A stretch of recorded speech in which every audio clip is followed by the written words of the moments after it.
Right guys, Gaft is back with the explanation to the magic hat. It's not a magic hat, it's a magic deck. Well, in fact, it's not a magic deck. It's a gimmicked deck. Can you see it? Not this way round, Gaffer. Let's turn it round this way then, maybe you can see it now. Oh, come on. Every card has the 10 of clubs written on the top of it, apart from a cover card on the bottom and a couple of cards on the top. Every other card has the 10 of clubs written. It's written on the one side so that you can spread the cards to show a regular mixed up packet.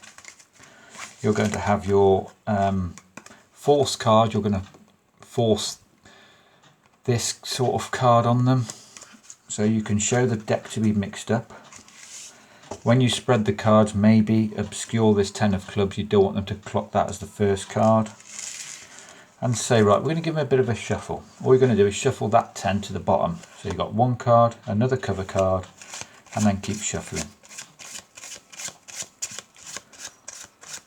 Now, Blakey, he's got a friend who might pick the top card. So when you're shuffling, maybe make sure that your other cover card is not quite on the top, but very close to it. And you're just going to say, right, I'm going to take out a card. So turn the deck to you. So we just have this one. That is the 10 of clubs. That's the card you're forcing. And you're just going to pretend to write something on this card. So you're going to pick up your pen and pretend to write the 10 of clubs. Make sure that ink's dry.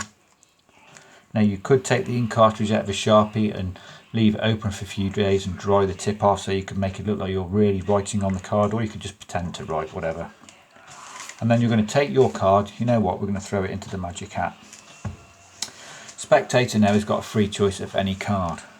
At this point you could spread the cards again if you want, but you need to remember the orientation of the packet. So if you were to go like this, you have just blown the trick. So right, we can see we've got a mixed up packet of cards.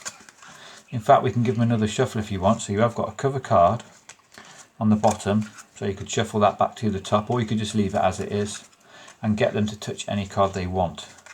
They could have the top card if they want. That's Blakey for you, but let's say they have this card. In fact, we're not even going to look at this card, we'll just throw it into the hat. Maybe put these cards away now so they've got no chance of picking the deck up and seeing that they're all marked. And just go back to the hat. The hat is a bit of misdirection and a bit of orientation, misdirection, whatever. And you're just going to reach into the hat. Well, I'm going to pull out my card. Basically, you're just going to pull out the top card and show that I wrote the 10 of clubs. Now, you had a completely free choice from a shuffle deck. You took any card and you threw it in the hat. There's only one more card in the hat. Wouldn't it be crazy if the card you threw in the hat was in fact the 10 of clubs? Now they can examine the hat. They might think there's something fishy going on. That's why I get rid of the deck. But that's all it is, guys. The hat is just a bit of orientation, misdirection. You could put them into the box, but that way, you know, spectators going to know which card went in where. I mean, you could, like this, pull them out and hide this card here. They might think this is the top card. Do what you like, but this is just an easy way of doing it. So all you've got is a couple of cover cards, top and bottom, and every other card has something written on it. So if you've got an old deck, I mean, this doesn't even need to be a full deck. If you've got an old deck and you want to try something new, just get your pen out, sit down, get a drink, watch some TV and write the 10 of clubs a lot of times. I even tried to bribe the daughter, but she wasn't having none of it. So comment, subscribe, like, guys, and we'll see you in a few hours, hopefully. Cheers.